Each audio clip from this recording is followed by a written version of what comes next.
Hello, folks. Welcome back to World War II TV. I hope you had a good weekend. I did. A little bit tiring, but I'm glad to be back. And a good bit of an extra show for you, really. Our proper Italy and World War II week starts later tonight. But right now, we're talking about Army girls. So this is a look at the last remaining A.T.S veterans. And my guest today, Dr. Tessa Dunlop, TV presenter, radio host, journalist, historian, writer. I could go on with a list of accolades there, but I'm delighted to welcome her. So good afternoon, Tessa. How are you today? Hello, good afternoon, Paul. No, yes, I've got that right. My goodness, I suddenly had a panic. Paul, by the way. Paul, yeah, no. Paul, because I'm very anal about technology. I'm like, I'm the wrong way. Where am I on the screen? He said, you're the only historian that's ever worried. It's a bit like being behind a gun, trying to line up for the enemy radar. I can't work out where to look, but I think I've got it right now. It's now you're making me overthink it now. But let's I said there, you've done enormous amount of different things over the years in terms of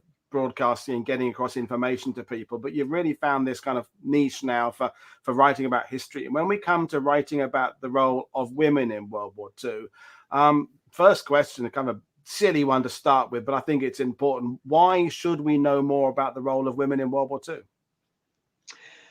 Well, I mean, it's an obvious question, if you don't mind me saying so. Funnily enough, we didn't really bother very much about it for many decades. I think it probably won't surprise you to hear that the statue was finally erected in 2005 to the women of World War II, not just those who were serving in the military, it should be said. Opened, of course, by perhaps the most famous A.T.S girl, because we're going to be predominantly talking about women who served in the auxiliary territorial service. That was the female army, the Queen, when she was a princess in the very latter stages of the war. It mattered because I think obviously social history, feminist history, all the sort of what would have been considered the subcategories of history have become much more to the fore since the end of the Second World War. Really, there's been this kind of unfolding of different seams, unpicking of different historical seams.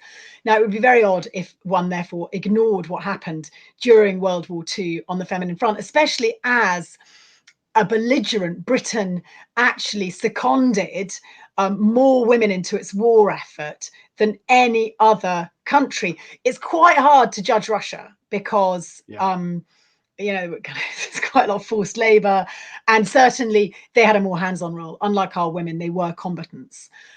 But in terms of sheer numbers, as Barbara, one of my favorites in Army Girls, always reminds me, we had over 7 million women serving and helping in our war effort, and that was more than the men. So in terms of hands on deck, whether it was in the voluntary service or as a nurse or at Bletchley Park or making jam for the for the Women's Institute, women were hugely, and that sounds demeaning actually, but there was huge efforts to commandeer services and resources from all age groups and all generations of women. And I think it's really important to identify that. And in terms of their military significance, this was a massive step change.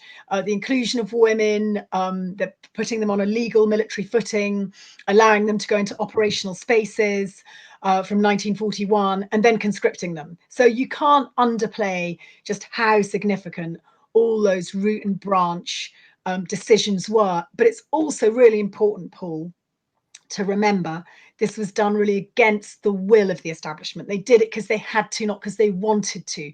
Britain was a highly traditional society. You know, the bedrock of that society was the difference, not the similarities between the genders.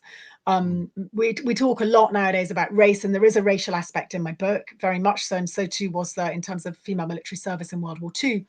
But actually what really struck me writing this, the primary narrative was just, wow. Just they operated and existed and thought about themselves in these two totally different spheres, a male one and a female one. And that was more exaggerated really in the military than anywhere else. After all, the War Office is sort of the bastion of all that was masculine, and the army, all that was hierarchical and masculine. Well, I mean, the proof of how they were not wanted really is how quickly they were dropped when the war was over. That's the sad thing is that there's a huge mobilization, and basically as soon as victory had been achieved, it was like, well, go back home and have babies. I mean, no one said that order, but that was sort of the feeling going on, and you end up with all these organizations struggling to exist. Yeah, to an extent. After the first, there's got to be a caveat there, because at the end of the First World War, they were disbanded. There was an active decision taken that we did not want uniform female military presence in peace times. After all, this was the war to end all wars, the First World War, with the exception of the Fanny that we'll probably come to. At the end of the Second World War, it was recognised that all 3 female military services needed to remain in some form. Yeah, there was a law passed accordingly, and what you have is the A.T.S. becomes the WRAC. I had a mental blank there. The Women's Royal Army Corps, which is extant right up until women are fully incorporated into the British Army. So in some ways, yes, at the end of the Second World War, the great sort of Attlee government that we all celebrate, you know, Labour and fair shares for everyone, misery for all, my right-wing grandmother would have said. But anyway, it was all about redistribution, and it absolutely pointedly was not about equality. We didn't want, you know, girls to earn the same as men. We wanted girls back in the home breeding for Britain, as the Beveridge report said. But at the same time, what we did recognise was that there was no going back in terms of the military, that a female presence, although they were going to remain non-combatants right up until serving in Northern Ireland in the 1970s, they couldn't carry arms. They were going to remain non-combatants, but they were there to stay. That in fact, this project, this gamble, had some really positive effects. I think what was interesting writing The Army Girls was the way that initially it was seen as something that had to be done that they didn't want to do. Like Churchill, when he kicks off almost 80 years ago to the day on the 2nd of December, he kicks off this debate in Parliament. It's called, what's it called? Maximum National Effort, the debate's called. And it looks at you know, why we need to conscript women. We have to also broaden the conscription for men, and we have to introduce conscription for women. And Churchill, up until that point, along with the Defence Committee, had absolutely dug their toes in. They believed that conscription for women would demoralise the men. They weren't worried about women's safety or anything like that. It was about the primary motivation for not conscripting women was about demoralising men. What were men fighting for? If the fecund lovely back at home and hearth was no longer fecund and lovely, but in fact wearing a masculine uniform and possibly, you know, fraternising with foreign men. So that was really terrifying spectre. So they held off as long as possible and reluctantly conscript women. Now, by the end of the war, that is seen as being so successful that Eisenhower, for instance, on the mixed anti-aircraft American batteries, copies the British blueprint. So this is seen as a very positive thing. And I think there has been, we have to recognise that shift from something that we didn't want to do, that we were dragged kicking and squealing to doing because it was waist deep in a war that we couldn't imagine winning in 1941, to actually recognising that women offered something more than just being an auxiliary service. You know, that the feminine impact of having, say, women on a gun site had positives as well as negatives. Of course, the great fear was not just the hardening of girls, but also their potentially becoming promiscuous. I mean, heaven forbid, Paul, that they might become promiscuous. Obviously, they were going to do that all alone. It could never be a man's fault that a girl would become promiscuous. And there was, in fact, a parliamentary, I find this also very fascinating. In 1942, the Markham Committee was established to investigate the female military services, to squash rumours derogatory to the service, you know. And they counted, believe it or not, they counted the number of illegitimate pregnancies outside the military services for the age bracket, I think 17 to 30 or something, in comparison with those inside the services. And they could confirm that there were more illegitimate pregnancies outside the military services than there were inside. Yeah, but the fact they went to this type of research, though, is staggering. And you know, the thing, I guess, is that we know that at the end of the war they had proved themselves. I mean, that sounds awful the way I'm saying it like that, but when I had Sarah Louise Miller on back in Battle of Britain Week talking about what the women were doing there with the Dowding system and the radar, and it's not like they were just making cups of tea and passing them to let the men do the stuff. They had absolutely proven themselves and been vital in numerous roles. They couldn't be ignored. Interestingly, even on the cups of tea, Naj, I mean, there were 30,000 A.T.S girls who were orderlies, servants. which was sort of, the unsung in the great Eileen Bigland book, Britain's Second Army or whatever, I can't remember. She calls that chapter the unsung. They worked harder and rewarded least. But if you've got an Allied army that's being trained in Britain from 1942 to 44, that's eventually going to have 2,000 men land on continental Europe, you've got to service that army. And who do you get to do that? Well, they need to be mobile, they need to be willing, biddable, obedient, and hardworking. Young girls. They are the cannon fodder of drudgery. So it's I always think it's a bit kind of snooty, and we overlay our own expectations of action and adventure onto these women, which they did too at the time, because the A.T.S was struggling to recruit, and they therefore recast themselves as action through adventure. There's dreams of holding onto a great big gunny one, even though they were never going to get to do that. But as a result, because of that rebranding, they never had enough cooks, they never had enough orderlies. It was really hard to get girls to do those jobs, which were vital because you have to service that's true. an army. So I think it's important to stress that there was a really broad range of trades within the A.T.S from 41, and that girls did prove themselves, but it was always they were always doing it as non-combatants. In fact, the point you made there about comparing firing a gun to serving tea is that broad fascination the public have with people doing the very most exciting stuff, whether they're male or female. It's always with fighter pilots, commandos, and paratroopers and things like that. And the fact is, the great lot of member of people in the military are stoking engines, or they are laying wire, or they're doing, or they're shuffling papers, or they're filing. And that breaking news, war is really boring. Actually, most for the vast majority, and even for those in so-called exciting jobs. So 4 of the women in my book were on gun sites, and they couldn't wait to meet the action. But actually, if you think, by the time girls are on gun sites, the Blitz is over, right? And this is when there's a crisis point. So General Frederick Pyle recognizes that he's got a substandard of men, because none of the men want to stand and watch shrapnel falling down from the sky. That's not where your top caliber men are going to go. They want to go to the front line. So he writes and says, oh my goodness, I've got 1 in 25 of my men, when they double over to the guns, their glass eye falls out, or they're in the latter stages of venereal disease, or they have thumbs that are defective. He writes this, and then he comes up with his evidence that he'd done this research before the war started, because he was far-seeing, was our General Pyle. He was much more feminist than any of the old cadre of women running the A.T.S. And he recognizes that women are needed, and he'd got Caroline Haslett in, who was a female engineer before the wars, to prove that women could operate this very cutting-edge machinery on the gun sites. They weren't going to be allowed to touch the guns, but they could do the height finders and the predictors and the radar that was going to later come in.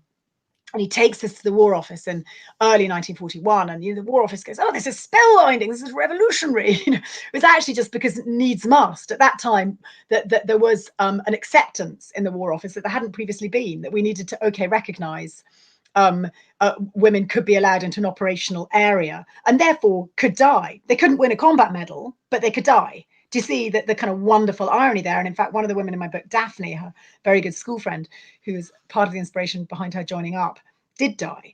She was hit in the forehead with shrapnel, and was given a funeral back in her village of Feltwell, and is still remembered very much in the roll call today, when every Armistice Day. So it's important to bear in mind that every role was important, but also going back to that point about interest. So all these girls are suddenly hundreds of thousands of A.T.S girls, about 290,000 in total, but nearly 60,000 seconded onto these gun sites, operate this operational service area. But a lot of the time it was about keeping them alert when there was no jerry radar overhead, because they're recruited in 1941. You're not going to get the sort of V1s and the V2s, and they can only ever shoot down doodlebugs anyway, because they're bigger rockets. It's out of their reach. They're fairly minimal, the numbers that come over, and relative to the doodlebugs, and they have a high success rate, actually a surprisingly high success rate, because of course, unlike an aeroplane, Luftwaffe, being flown manually, which can respond to a searchlight or gunfire coming from the ground, you're on a trajectory. It's like your first ever sort of cruise missiles, aren't they, those doodlebugs? And therefore they're putting along, and once you clicked onto their trajectory, you can predict exactly where you need to hit them. And so the success rates were very successful. They were very high. And that was a sort of heroic moment for women. But our focus wasn't on them. It was on our military men who'd just gone over in the Allied landings in the wake of D-Day. The V1 threat rather got sidelined because of D-Day. Eclipsed. So the roaring of the guns during the Blitz, which was all manned by men, were kind of, oh, bravo. And in fact, they shot down very little. And then by the time it comes along 1944, 45, we're very much focused on our Allied boys and the landings and pushing on to Germany and the kind of horrible hitches that happen, Market Garden, etc. And unexpected, kind of unexpected toll in Normandy. I don't think that kind of was much more grisly than had been initially anticipated. So girls do get eclipsed, but just to return to that idea of boredom, one of the great problems, and one of the majors says this on the gun site, we'd give our eye teeth for a jerry radar. Instead it's like drill, get to the guns, practice, practice, practice, practice. Yeah, no, definitely. I'm turning it back to when you said about recruitment, because you said, because you sent these two posters through, and there's lots to unpack with those images in all sorts of ways because of what they're saying. I mean, you could do an entire program just about the imagery on these things there, but to me, they represent exactly the kind of the struggles with how they're recruiting and what they're trying to go. That left image there is just beautiful. I mean, it is a graphic artist's kind of Mona Lisa there, but it's saying something very different to the message on the right. So I mean, it's so there's a history between these two that I discuss in the book, actually, and the first one is an Abraham Games, and anyone knows his work. Funnily enough, my local Stockwell Tube has his swan inspired by the local pub. Yes, I was doing this book. I was so excited suddenly returning home one evening. I recognized the tiling. I thought, my God, that's the exact same as the way he's got the A.T.S lettering there. Sure enough, went back. Yeah, it's an Abraham Games. So Abraham Games is a draftsman who's recruited in to boost A.T.S numbers in 1941 prior to conscription. And this blonde here is deemed too sexy, sort of demeaning, lipstick, wrong idea, the wrong sort of girl. And even Grace today, who's one of the, I have 17 women in my book here, they all are at the back. They're all four of I've lost, but all the rest are still extant. And I talked to Grace and she goes, well, that's not appropriate. Well, we can't even see a cat badge, and I wouldn't have gone all with my hair and that red lipstick and tut, tut, tut. She was very disapproving, even 80 years on. Whereas Penny was like, oh, isn't she lovely? And thought she was simply the dog's bollocks, I was going to say, and had her in that poster in a laminate, age 99 in her room. But it was, and there was a huge hoo-ha in Parliament because it was deemed that we were spending way too long debating this poster. Should it be withdrawn from public display or not? And the sort of MPs were saying, well, no wonder Hitler's winning the war if we're talking about if this, blonde bombshell is inappropriate or not. In the end, the sticklers won, as they so often did, and it was withdrawn from public display. And that's what it was replaced with, a much more sort of Bolshevik impression. And one of the great problems of the A.T.S. was seen, if you think they're trying to recruit, and there's issues with the title of my book, Girls, is the use of the word girls in Army Girls pejorative, in our sort of non-binary era, is this appropriate? Well, let me break it to you. The War Office didn't want women of my age. Bolshe, know our rights, have dependents, want to get home for a husband, although I've never wanted to do that, but you know what I'm saying. Heaven forbid. Anyway, but the point being is that these girls they were recruiting were just school-aged, just biddable, just out of school. Conscription's lowered to 19 quite quickly, and they can recruit girls and are actively trying to recruit girls from 17 and a half. Now, a 17 and a half year old in 1940 is pretty much motivated by the same things that girls are today. Do they look nice? Okay, they didn't have Instagram, but they really cared about the uniform. That's why the Wren's winner, they have a French designer for their navy blue uniform, and the WAF with their sort of chic pale blue shades. So a lot of the girls in my book, Joan, for instance, goes off to the Wesleyan Church in Cambridge, wanting to be in the WAF. She'd given it a lot of thought. That was the uniform she wanted to wear. And so it was based on look and image, and the A.T.S. didn't cut the mustard. There was a poem which said it was the queen weed in the garden of military services, because it looked so rubbish. And they did redesign it. They got rid of that cap, sort of slightly more jaunty cap, got rid of the awful pancake affair. I think you've got a picture of Helen Gwynne Vaughan there wearing this sort of original pancake hat that was absolutely hated. Anyway, she might pop up later. Well, we'll get to that later. That one there. Yeah, this is a 1940 image, and here is the first director of the service. As she said herself, too old to serve. she's a right old sort of stickler. You can imagine the sort of woman that was required to be forcing girls into the mindset of the War Office, hardly receptive between the wars. She's not going to necessarily have the elan and the appeal that was needed to make this a broad-based service. So she loses her job, actually. She's put out to long grass by 1941, but she's done her bit. She's got it, the military status it needed. But you can see there what she's wearing. It just doesn't quite look, doesn't compare really with the WAF, does No, it? it's a definitely a distinctive look, and if you know, a lot of the male veterans I've met from the war, they joined because someone, you know, they volunteered for airborne or commando because some dashing guy came up with a pencil thin moustache or had the muscles, or they had a particular badge or patch, and they was attracted by the look as they were the you know, the serving up in a particular flag or doing something. It was often just the look of the uniform, the boots, the badge they get to wear. Yeah, so why the hell shouldn't women also be interested in the appearance and the uniform and what they can get out of it on a purely and also aesthetic level?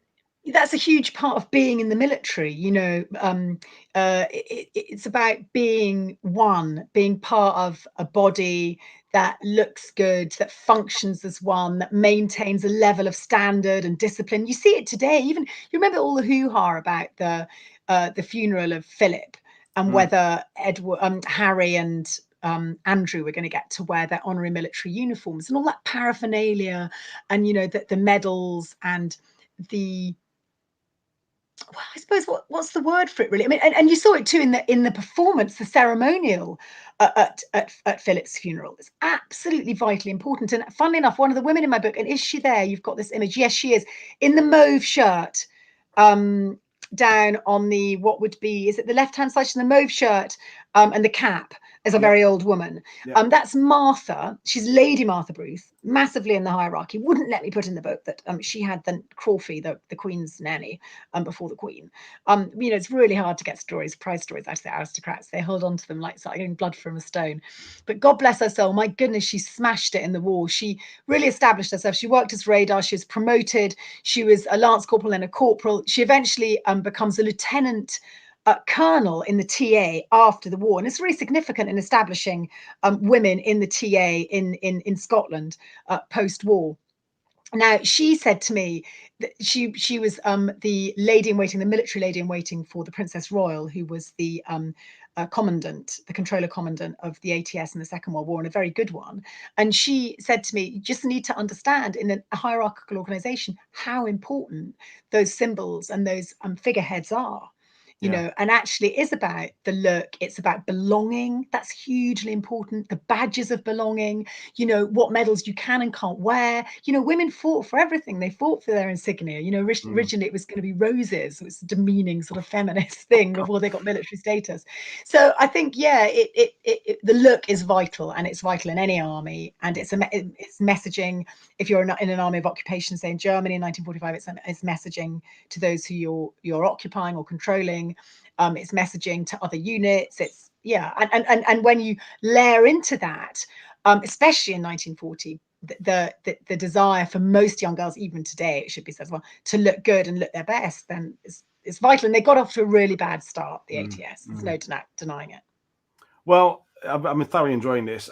We'll talk about some of the women you feature in your book a little bit later on, but right now, I just wanted to point out the fact that your book is not only the last record of the women who fought in or who served in the A.T.S. It could end up being the last book where we're looking at anybody who is still around from World War II, because women living a bit longer than us men, you know, there are now people writing books about male units in World War II. There's not a single veteran left. They've just all gone now. So this is that last Harry Patch, the First World War veteran, that book we had about him a number of years because he was the last remaining guy who'd served in the trenches. This is going to become kind of the last book, the last one about anybody who served in World War II in numbers. From an oral history point of view. So what I've done, I don't know if I'm going to keep doing it, because from a sort of pastoral point of view, I've written 3 books now, oral history books: Century Girls, Bletchley Girls, and Army Girls. And the women I pick, if you sort of get to 95 and you're still alive, statistics are that you probably might keep going because you've avoided the big killers, heart, cancer. And so I've got a huge number of women who I'm connected to on several quite profound levels. And you can't just write a book about someone and then dump them. I wouldn't want to do that, and they would be hurt by that. Just as not the way it works for me. So, everyone's individual, but I get very close to my subjects. And it's one of the reasons why they help me. We're a team, and we promote the book together, and we enjoy the experience, and then we carry on our relationship. And I feel that I'm a little top heavy in terms of the women in my life. And so I think this will be my last oral history for some time. But there will, of course, be other books written about those who served in the Second World War, but it won't be oral history, because you're right, they will be dead. And in fact, so I did this book and started with 17 extant veterans. There were more than that. I think it was about 60 alive from the A.T.S. when I started. There are now fewer than that. So in the course of a year, they didn't die of COVID, actually, although I think the loneliness of the restrictions exacerbated their demise. So 4 have died. In fact, Anne there in red, we lost her, God bless her. She was a junior commander. She had a very impressive war record. She went overseas. She served in Italy and in Austria. She died in July, and I'm just scanning now. And Beryl. So at the bottom there, is it right or left? I'm now pointing really unhelpfully because you can't see me point. So I can't work out. So the same. So where Anne is in red in the middle, if you go to track down to the one at the bottom there, Beryl, she was a PT instructor. I think probably the last physical training ATS instructor alive, and she died in January of this year. And it slightly impacted on the way I wrote about Beryl, because I couldn't. Anne was still alive when I was checking the extracts, because I like to make sure everyone's happy with what I've written. And that's one of the tensions, is I want to write stuff and they suddenly get panicked. Oh, they want to curate from within my curation of their story. And so there's always this sort of tension between writer and subject. And Anne gave me her blessing for stuff she felt I'd asked her too many questions about sex. She was, because she was a vicar's daughter, she was asked early on, she was promoted early on because of poor eyesight and doing well in the tests, but also having poor eyesight meant the number of roles available to her were restricted. So she was in this big Wrexham training camp, aged just 18, expected to police other girls older than her, their behavior in the evenings. She had to break up sort of canoodling couples and so forth, because remember, we can't have rumours derogatory to the service. And I found this really interesting. And also, she was selected early on to go overseas when it was very controversial sending ATS girls overseas. Parents didn't like it. Because she was interviewed and she displayed a sort of degree of self-possession, and after questioning her about how she would manage advancing men, because she was going to be in Italy, where, if you remember, our troops were coming up from North Africa, launched the invasion on Sicily, coming up Italy. So these are guys who are battle-hardened and sex-starved, let's be honest. Yeah. Just an absence of female company for sometimes, in some cases, over a year. And also the prospect of possibly dying tomorrow makes you keen to get your end away. And there are these girls who've got to remain Virgo intacto. There is no contraception, even if they didn't, So, and it was up to girls like Anne, you need to test them out before you send them overseas. Are they going to be able to manage this attention? And they did, all those who did go overseas. And just below Anne there in the pale blue jersey is Joan. And she went over to Belgium in 1944 and then was in occupied Germany from 1945. That's Daphne. So there's Joan. That's Joan. She goes over and she's an only child, and she sends numerous letters home. And that was one of the most fascinating bits of the book, was unpicking these teenage letters. And she's constantly annoyed pestered by this solicitor, it was army solicitor in the legal office where she worked. And likewise, Anne, she'd get in a truck in Italy and they'd be trying to feel her up, and she had to manage that. And they engineered it so she would be on their knee, and then she had to manage that. There, by the way, that picture, that's Anne. So Anne is on. So, and she's, she's the sort of girl who knows how to manage herself. You'd be, I think, pretty roundly scolded if you tried to have a fumble in a van in 1944 in Italy. I can tell you that. She was pretty scary right to her dying day, God bless her soul. If you go back one, you'll see Princess Royal I talked about there, who was the controller commandant of the service, and that Martha, later Lieutenant Colonel, highly commended. She's the Queen's aunt. She's got a real look of Prince William. Actually, they all do. Or maybe Prince William looks like them.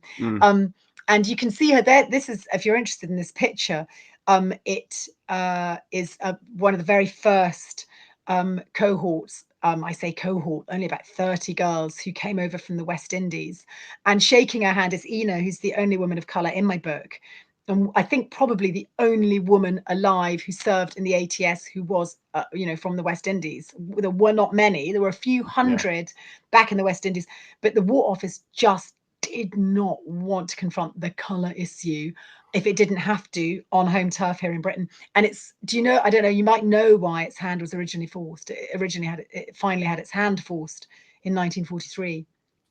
If I do, I've forgotten. Well, in the Colonial Office, of course, because of this sort of stirring independence in the West Indies, was very, very keen to include girls in our, you know, imperial war. What a privilege, come and serve, you know. And the War Office, no, they won't like the weather. This was the kind of excuse. And you see that literally the sort of missives say just that. And in the end, they changed their mind, but for a very select few who had to have the fare to cross, by the way, the Atlantic. So not any old girl. And the reason being, by this stage, America's our ally. And we need A.T.S girls in the Pentagon. Much easier to recruit them from the West Indies than it is to send them over from Britain. They're much cheaper. But of course, because of segregation in America, we can only select white A.T.S girls to serve in America. And that then means, well, you've got to select black girls, women of colour, to come over to Britain, because otherwise the political messaging is desperate. Wow. Okay, so that's why you get, and what's interesting is the optics. So there are all sorts of pictures and they were in all the press, and this idea that finally the daughters of the empire are being welcomed. And actually Ina's memory is very much, she was welcomed, you know, she was an exception. She was, and this was the, you know, people remembered her, to use the word that Rachel Johnson used, deemed now totally inappropriately, about Meghan Markle, seen as exotic. There were these very few girls coming over from a land far away, you know, having this quintessentially British experience, being billeted in British houses, working alongside our girls. But so few of them. So the imaging was one of inclusion. But in fact, the War Office made sure really it was exclusion, never more than 100 on British. And then Ina, in fact, goes and serves in an anti-aircraft gun site and goes over to Belgium. So she has an extraordinary war and comes back and trains elite as a solicitor, and is going to go and kick ass back in Jamaica, where she lived as a lawyer, having done a training at Gray's Inn Road in London. So she was an exceptional woman and had an exceptional service history. And was keen to say, you know, I didn't experience racism, but the backdrop was a one that was defined by a racial way of thinking, in particular in the case of the War Office. Wow. I mean, what I'm trying to unpack from all this brilliant conversation is that if you're going to tackle, as you have done, this story, you have to tackle things like sex and race and prejudice and class, because otherwise you're not doing a complete story of this. I mean, there were, I think I've got them, some of those kind of home office books written in the late 40s about the Wrens and things like that, and they're useful to have as in part of my collection, but they're not really telling me anything about the lives of people. They're written by departments to present a particular sort of set of values and information to the public. So, you know, it's obviously important to you that if you're going to tell this story, you tell it from all angles and all points of view. And was it difficult to explain that to the women you interview, what you were trying to get out of this? Because some didn't want to talk about their sex lives and some perhaps did. And well, there's the tension, and that is a creative tension. It's one of the frustrations of being an oral historian, that you can't just write exactly what you want to write sometimes. Yep. But on the whole, normally I can take them with me. It is, you know, it's not an expose, you know, it's not, although in some ways it is a bit of an expose. I was deeply shocked by the level of, I don't know why I was shocked. I suppose because we just normally celebrate, you know, our boys, you know, wonderful, you know, unimpeachable. And that was Anne's fear, that we were going to somehow, by admitting that she was, you know, having to put up with inappropriate, or what would now be deemed as inappropriate behavior, that should be somehow sullying the image of these much celebrated and generally brave men. So there was a concern. She did have a concern in that respect. But I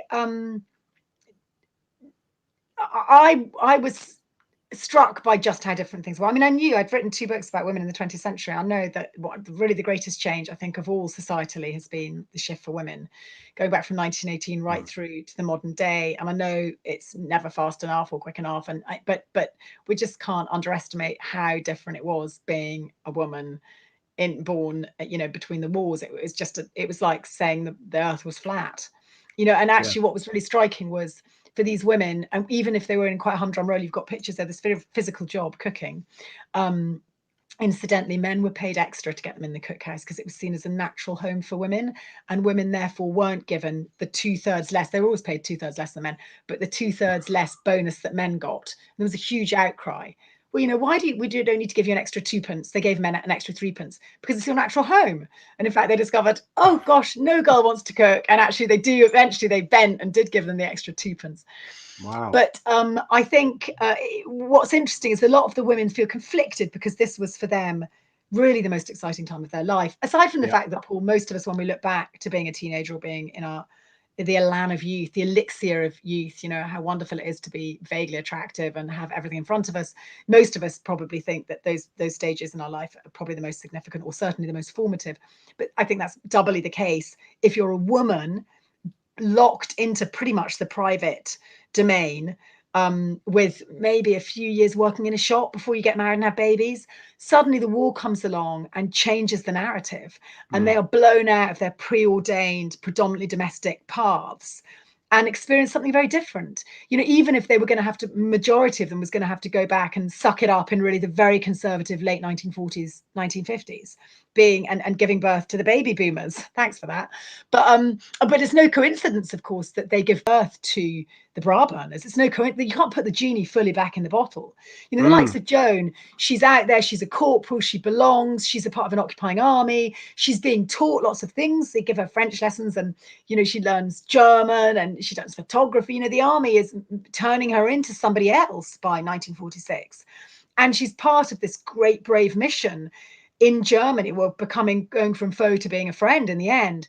And then she goes plop back into Cambridgeshire, you know, and says in her letter, so, oh my God, there's nothing really to do except being a nurse, can't do that, teacher, I don't want to be a clerk, I don't want to be a civilian clerk. Ends up being a typist in Chivers, the jam factory, until she gets married. You know, no wonder her war seemed really exciting. The options for girls were extremely limited. And I think we forget just how far and how fast things have changed. And it's interesting talking to these women because they're also the product of their childhoods, their parenting. So when I say, well, it's ridiculous that you couldn't fire the guns, and Vera, who's 99, well, it's not ridiculous. We wouldn't fire the guns. That was a manly thing to do. And I'm like, yeah, of course. And it is a manly thing to do as long as girls don't do it.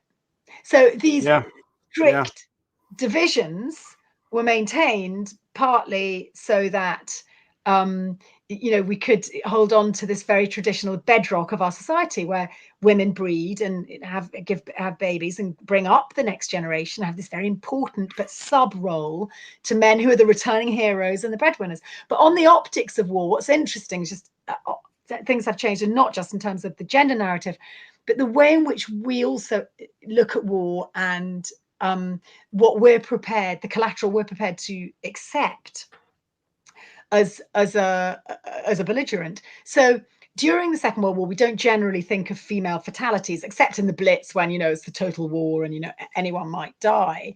In the Second World War, in fact, over 770 A.T.S girls alone die.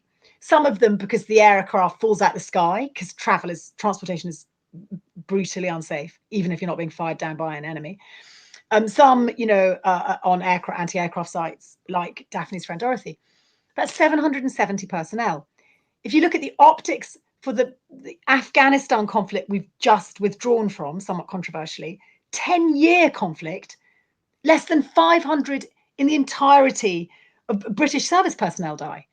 Do you see? So, and we think of that as a large number, an unacceptably large number, certainly a very political number that's discussed. Is this the right conflict to be fighting? Every body bag, of course, coming back, you know, is a blow, is a political blow, and it's also obviously a personal tragedy. But compare that to a less than 6-year war, 770 girls in one military branch in the armed, you know, the armed force. That's a very good point. I mean, I think it's come up on previous World War II TV shows where we've talked about if in today's environment we were sending, for example, Bomber Command air crews in overseas, and they were suffering a 1 in 3 loss rate, the public they wouldn't stand for it. They would be out on the streets refusing to join, and they'd be calling people to come back home because our tolerance of casualties has dropped, which is, I suppose, death generally. I mean, people. It's funny because in the lockdown, of course, I was looking at one national crisis through the lens of another. I'm just going to have a little sip of water while we're talking. Yeah, no problem. you know, really these women, they're in the last year of life, and nobody asked them if they wanted to be locked up in their last year of life. And I tell you what, they were pretty cavalier about COVID. They're like, wow. Yeah. you know, they were angry. Some of them were pretty angry about what was going on because they weren't consulted. And it's okay for us. We've got the rest of our lives to live without a mask and being confined to our homes.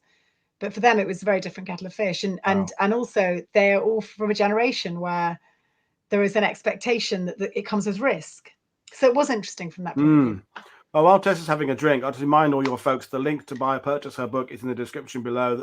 I urge you to follow her on Twitter and get into following other female writers about this, because it's so incredibly fascinating. But bringing it back to your research, because you mentioned your 2 previous books, because during your writing process, you've also become a doctor fairly recently on that journey. So has that, you talked about doing oral histories, because oral histories is in a category that overlaps with conventional military history, and then it's different to, similar to.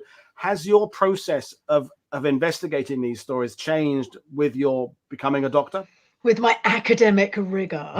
I think becoming a doctor taught me that quite a lot of academia is a bit fruitless, really. I mean, some of it's important, but there's a lot of meaningless hurdles. I think that academics are as prone to vanity and the perfidy of their profession that as commercial ones are. Of course, there is a sort of rigor that's necessary when you do a PhD, sort of endless footnoting and stuff that makes it a better, the text more useful for others going forward into the field. So, for instance, I was dependent on, especially in lockdown, where I couldn't get into some archives. I couldn't get into the Fanny archive. They wouldn't let me in because of COVID. And I could get into the one in the National Army Museum. Very kindly, they did let me into their archive. But I therefore was dependent on the academic rigor of previous military historians.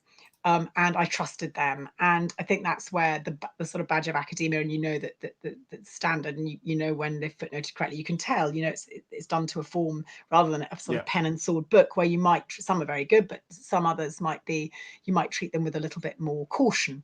So I think that having just what's the word, decried my PhD or the discipline that comes with it, it does have a place. It's just, sometimes I feel doing a PhD, it's a bit like, you know, when a bullied person then bullies, kind of, I put up with that, now I'm going to inflict others with it, you know. I sort of feel like, could we examine some of the aspects of doing a PhD, because they do seem, I think, maybe surplus to requirements in some respects. But I came to it quite long in the tooth and a bit bolshy, just like the sort of person you wouldn't want to recruit into your army. And yeah, it costs more in a funny way when you're doing it in middle age. Well, everything you've got to pay for childcare, and you know all the other life is a bit more expensive. But also you're more prone to questioning things, and I did question sometimes the utility of what I was doing. Having said that, I'm glad I'm a doctor, because I think I'm not one who immediately tub thumps the sort of sexist drama, you know, women have a harder time of it. You know, I'm glad I'm a woman, and I wouldn't want it any other way. But I think there is, without doubt, I think there is a presumption of male, what's the word, that you're sort of deemed to be more knowledgeable or somehow maybe have greater authority if you're a man, a historian, than if you're a blonde woman. And I think maybe some of the great kind of very famous male historians don't need doctor by their name, and I think it's certainly, I felt it has been useful as an aging blonde to be a doctor. I think it's added weight to what I do. And even now, actually, Paul, and I don't wish, it doesn't matter, because I've got a lot of attention in the mass media because people are riveted and personally connected to these women's very powerful stories. But I don't think it's a coincidence that today, I don't think I've had any of the literati review this book. I mean, it's sold very well, and it's been on BBC Breakfast and Jeremy Vine, and, you know, people have really engaged with it. But has the Times Literary Supplement reviewed it? No. What would they review James Holland's Men in Tanks? Yes. Is he a doctor? No. Does he write better than me? No. I mean, I think we write the same, probably. And, you know, it's not a competition, but I think there is a bit of inbuilt sexism there, where you think, oh, army girls, like the Mills and Boons of World War II history. And I'm like, it's not Mills and Boons. This is real deal, and this was what was expected of girls, and they stepped up to the plate, and they were paid less and treated fairly badly, and still it was the best time of their lives. So read into that what you will, and that deserves, I think, recognition.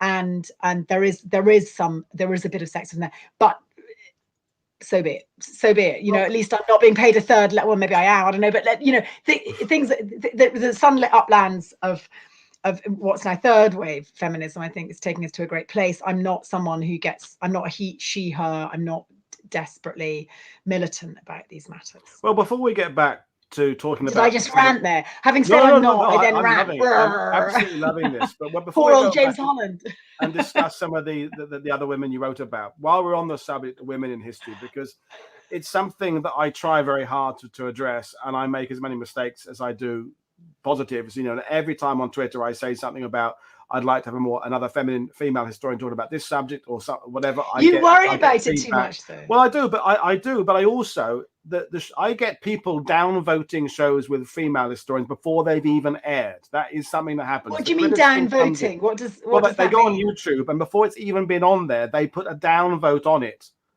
Oh, do they, like a thumb down? A thumb down? Yeah. Really? And you know, why? Because we're not going to. Why? Because it's not sort of about. We need to talk more about the anti-aircraft sites. I'm not going to go. It's a big rabbit hole to go down, but I could literally read emails I've got from people who were supporting my channel, but then stopped supporting my channel because I was giving a voice to female historians, and they told me that World War II should be told by men. And right, okay. So, but it has been told by men for 80 years. My point is, I think this is what's really interesting is that, yeah, men, and the other thing is men were seen as 250,000 men die. Okay, so just in Britain alone, and we have a relatively low casualty rate. 5 million German soldiers die. I mean, this is a bloodbath of the flower of masculinity across Europe, particularly the further east you go. But I think it's essential. You don't have an army unless you have auxiliary support. And what's really interesting about where this takes us as a space is where it takes women. You know, because people go, oh, well, the end of the Second World War doesn't have a big, you know, feminist watershed. Like at the end of the First World War, you get emancipation for women because women's utility is undeniable. We're going to give them the vote, at least those over 30 who didn't actually, you know, serve in the WAAC, but that's beside the point. But at the end of the Second World War, there isn't this very obvious feminist watershed. But there is actually then post-war this incredible shift that occurs, and I believe strongly from the women I've worked with that while they're penned in back at home, they carry with them their experiences, and their daughters are the first university goers. I've said this already, the kind of the archetypal Brabants.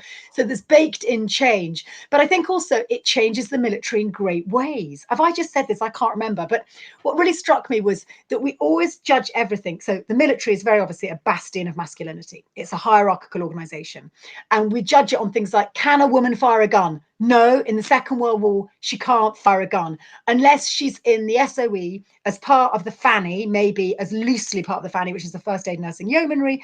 So, for instance, Violette Sarbo has a Sten gun. She's a good shot. But she goes in to infiltrate enemy lines, and she eventually is shot in Ravenscourt, horrible death, caught by the Gestapo. So there are always exceptions.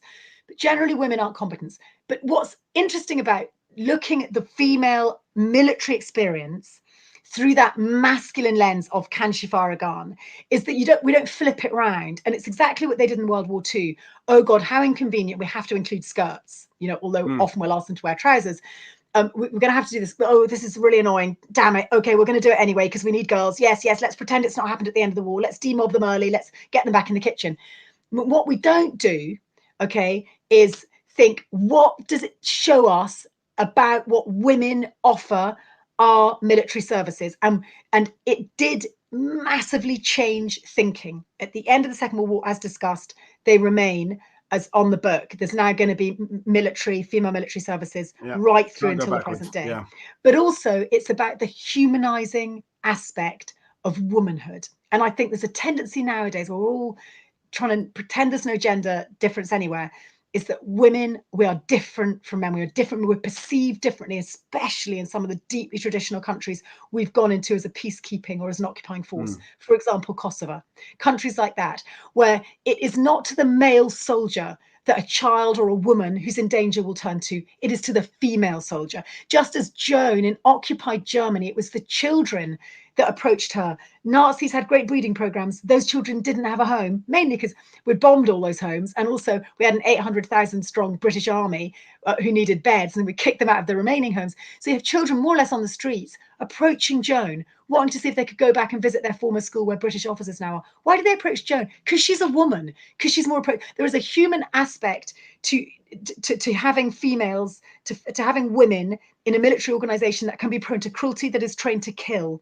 And I think that break on that sometimes, you know, or that aspect, not saying that women obviously can be trained to kill too, but also what do we bring to the military experience even today? And of course there are problems involved with that right up, and we know this from the Defence Committee research that came out this summer. A lot of it was done anonymously, that women still are very slow at coming forward about harassment and issues that were baked in the 1940s that are only now being talked about, because women up until this point thought they had to just cope with it in silence. So yeah, there are issues with a multi-sex, you know, a mixed sex military, but absolutely the advantages hugely outweigh the negatives, hugely. And this is why that's how I really ranted out, you know. I mean, this is like I'm loving it. But this is exactly why I believe that the more voices we hear from World War II, the better our understanding of it will be. The more people from different backgrounds who talk about the war, the more we will understand it. Because if you were a woman in the British Army going through Paris in August 1944, you would have had a different experience to a male going through Paris. And if you're American or British or Canadian or Australian, whatever it would be. And therefore, the people like yourselves who are writing and studying this to then share it with us, your experience being female is going to be different to that of James Holland, and so therefore you will give a different perspective to those voices. God bless James Holland. He blew me out. He blew me and my veteran out to talk on his podcast. You see, I've got an axe to grind there. You don't blow out 97-year-olds. We're still waiting for our re-invitation, James, if you're listening. We're waiting. Yeah, well, I'll have I love James. Have a word with him. Tell him Tessa's waiting, will you? These are the subjects that I just like to get into, because you know, to me, it's the reason I do this channel. Yes, I like to try and bring people, great historians, so they can understand their own war, but it's my journey to understand the war better. I've been reading and studying this for 40 plus years, and as each week goes by and I have another guest on, my understanding of it changes. I had a week of Australian guests, and I realized hearing Australians talking about World War II was different to hearing about British writing about Australians' experience World War II, and the same thing applies to the A.T.S. Yeah, and actually, funnily enough, I needed to start the war with a bang, as you do. By the way, God bless James. I feel sorry he's come in the firing line, but it's just because his book, you know, he did Brothers in Arms, you know, came out at a similar time, and it was the quintessentially kind of action-packed boys story, and I suppose mine very much the girl story. You know, it's got on the front cover. So he's an interesting, you know, parallel in a ways in terms of the different wartime gender narratives. But just quickly on that, looking at war from different perspectives, I was worried about tub thumping. Oh my goodness, do we overlook the Second World War? Do we over celebrate it?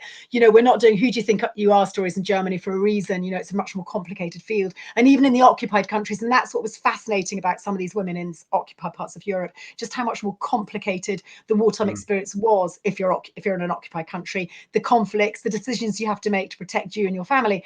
But what was interesting was I needed to get the show going at the beginning of the book.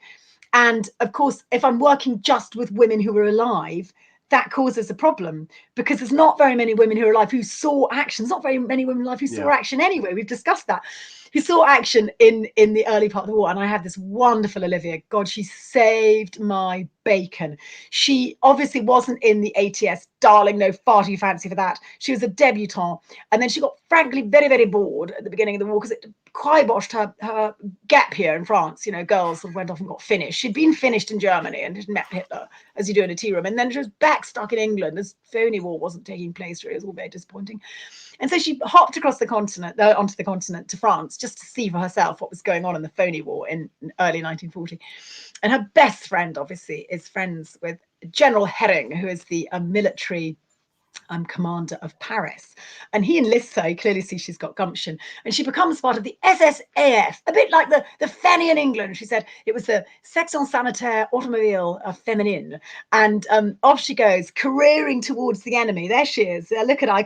God bless her. She died in August. Actually, I wrote her obituary for the Guardian because she's so cool. And sometimes I think the Guardian deliberately a bit lefty, and they deliberately don't talk about the Second World War. So I thought she's the one for them, and they did. To be fair to them, they touched up that photograph for me. Actually, that's her. Later on, she was really fun to write about. She later on drove for de Gaulle when she comes back over, but she has an absolutely hair-raising time driving into the Blitzkrieg towards that steel snake of German invasion from eastern France, and she wins the Croix de Guerre. So it's the firecracker that launches the book. In there she is, and she totally made me see differently. She was a massive Francophile, and that idea, and I really got a better understanding of how France felt let down by us, and we felt let down by France. And she went back to London. It was so conflicted. What, you're working for the frogs, and this extraordinary character de Gaulle, he had no support. He had to rely on this virtual schoolgirl. She borrowed her dad's car. Daddy had a Worsley. He was a chairman of some bank, obviously. And she gets hold of his car and she drives around de Gaulle and his high hegians, who were pretty much, now we think, oh, de Gaulle and the Free French, but back then they were just a couple of odd pods. Really, nobody had heard of this. They were nobodies in 40. They were nobodies. Yeah. So, and all her letters survive. She was there in the Café de Paris when the bombs dropped and old Snake Hips and all the dance floor members were killed. And she literally, so she's up on the mezzanine floor. The bomb drops down, and the first thing you do, apparently, if a bomb goes off, is just check all your limbs are there. She was deaf. She was stone deaf. I interviewed her. She was stone deaf. I had to write all the questions, and she then answered them.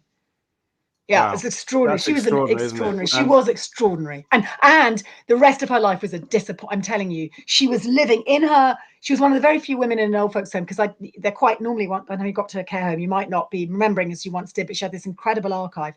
But she absolutely was just reliving those 2 years of all her long life, her 102 years. Those were the 2 years she remembered, driving for de Gaulle and escaping from France. And the scary bit of France wasn't actually being part of the SSAF, where she's belonging, she's in a French uniform. It's when suddenly they go, you're true, you're no longer welcome, because the armistice is signed and France make a decision they're out of the war. Well, and there's suddenly Olivia is like a British girl on potentially enemy soil, and literally as the Luftwaffe are careering down the coast, she needs to get the hell out, and she does from people will know France better than me. Saint-Jean-de-Luz, I think it's called, the little coastal port just before you get to Franco's Spain, and they were being strafed as she was leaving. It's an extraordinary story, really extraordinary. Absolutely. And this is the thing, is what I don't want to say the wrong thing here, but some of the I think you worry too much about that. No, you worry a bit too much. Some of my great female viewers, Norma, Angela, Lorelei, were all watching today. They were immediately saying they're going to go out and buy the book, which is fantastic. That's brilliant. But it's the fact is, and I don't want to overthink it again, but men should be reading it as well, because James Holland gets read. I don't want to bring in Paul Dim again, but James Holland gets read by women. Do you think there's an issue with people like yourself, who is writing about women in World War II, and you are a woman yourself, about your books not reaching the male audience for whatever reason? It's mostly other women reading them, or do you get, what is your readership, or do you not worry about it? You just don't care. But readership skews female anyway. It skews slightly older and female. So I would expect, Dan Jones says that the majority of people who read his books are women, because women, well, darling, we're well read. But I don't worry. I think people can read books by whoever they want to read books by. I'm not going to get militant about things like that. What I do think there's a bit snobbery around it. I think also, I would also enrage younger generations of women with the use of girls in my title, because that would be seen as pejorative. I would argue, well, that's representative of that time. They wanted girls. That's what they wanted. Yeah. So I think it's, we've set lots of traps for ourselves. The first significant book I wrote was The Bletchley Girls, and I was asked to write that. And it was when the Imitation Game book was coming out, and I worked again with 15 veterans who'd all had something to do with the code-breaking nexus centered around Bletchley Park. And at the same time, unbeknown to me, Mike Smith, who's a very established historian, and I think he's a trustee of Bletchley Park, was also writing a book about the female veterans. And I think it was called The Something in Debs of Bletchley Park, and our books came out at the same time. And I don't think probably cast a Rizzler paper between them, slightly different styles. His with a better background maybe of the park itself and the machinations, the workings of the park, and me with probably more empathy for my venerable women, I think, as Bell Mooney said in the that mail. sounds fair. But my book outsold his, I think, 2-1, and that was because the product match was better, because I was a woman talking about women and people found that easier. It's a bit like, why did Boris Johnson's not very good at all book on Churchill sell so well? Because it was a good product match. It was dreadful. I was given that. I didn't have to buy that. Someone gave it to me, and I left. I actually left that in my car, as if I get broken. If I'm broken down one day and have to keep awake and I will read that and get all angry, and it'll keep my blood going. So it sits in my back with my toolbox. But it was there you go. But Paul, it was an incredibly powerful match. So you can't get around the commercial aspect of publishing. Why did I write again about the Second World War? Well, partly because this big commemoration, it's the 80th anniversary. Partly because I wanted an oral history because I was in lockdown and there was limited access to archives. But also because writing about World War II sells. Yeah, and I need to sell books to live. So no, definitely. Will I visit other areas? Yes. I feel nice. I've done 3 books and I feel confident enough to be able to. Oh, James Lowe's a Man has just bought the audiobook. I'm like, how come I've just seen that on here? I've just put it. I'm putting them up on. I put them up on screen sometimes, so that's me doing the that. rude ones up. I always like to see the really rude ones. Have you got any? There's nothing rude yet. No, everything's just brilliant today. There's nothing at all rude today, and people haven't gone to conversations about other things. Sometimes the conversation goes to other things. It's all very nice today, but let's before we. I'm worried about how I started at this camera, but it's so weird. Can I say when you lean left, you go right?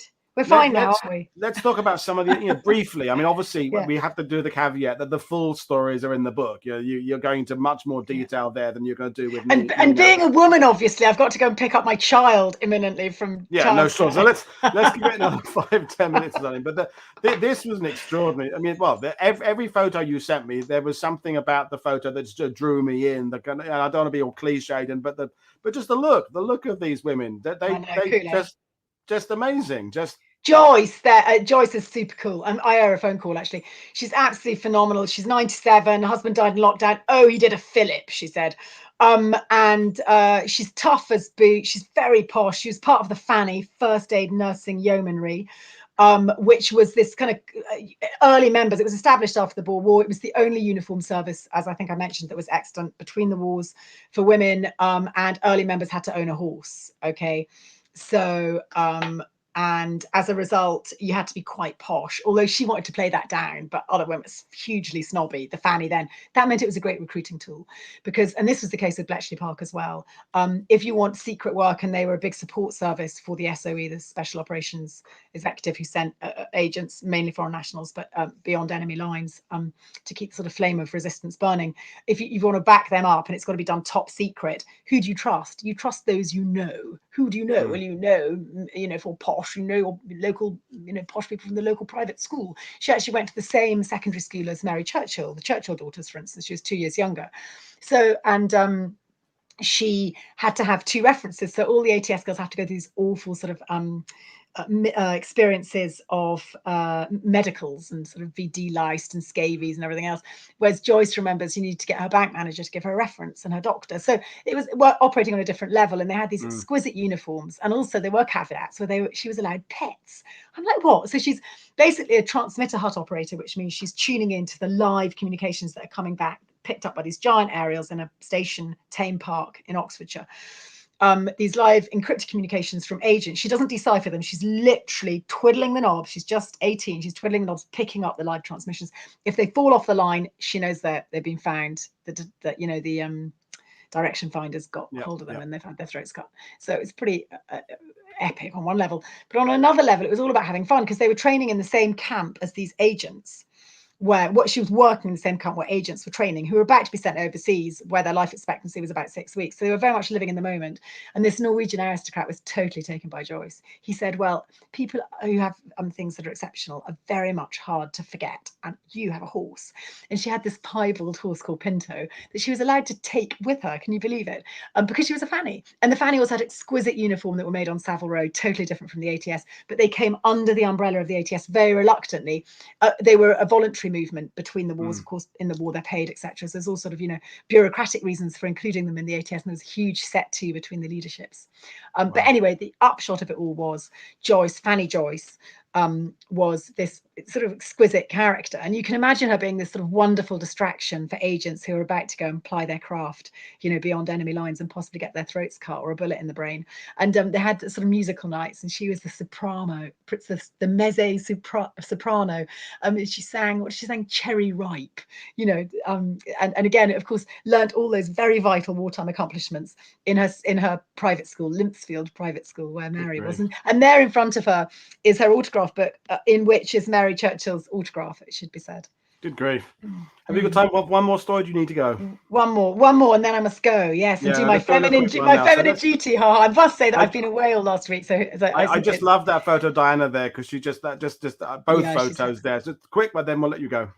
I just love the mauve radiator and the wallpaper and the cake stand, ladies. Well, it was the cake stand I was referring to. It took me back to my childhood, going to all my elderly relatives in West London, and the cake stands and the doilies and the antimacassars on the back of the whole couches. And in fact, both her children have written thank you letters to me when it should be me writing thank you letters to them. That's also burnt into my conscience. Must write her children to thank them because she came to this wonderful event at the National Army Museum to celebrate armistice, or to remember armistice, I should say.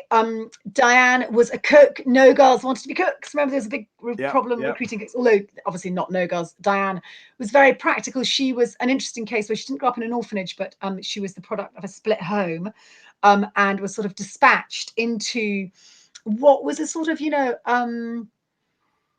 how would I describe Diana's place? Which, it was a children's home that looked after children, for instance, if their parents were serving overseas. So it wasn't quite an orphanage, but it was a sort of more than a boarding school. And I get it. She saw her mum once a year, and she very much grew up there thinking Mr. and Mrs. Booth were her parents when they weren't her parents, but also with this awareness she had to stand on her own 2 feet. So she's told by Mrs. Booth, right, you've got to go and do your King Shilling, sign up for the army. No sort of fancy Wren ideas for her. Off she goes. And when she looks at the selection board, well, I don't type, and I need a trade that's going to stand me in good stead. So she's totally practical about deciding to become a cook. And actually, it's been promoted to trade. It was a trade for men, and it wasn't a trade for women in the army, cooking, until 1943, and proving how ingrained these things are. One of the veterans in my book said, oh yeah, but when the men were on duty, the food was better.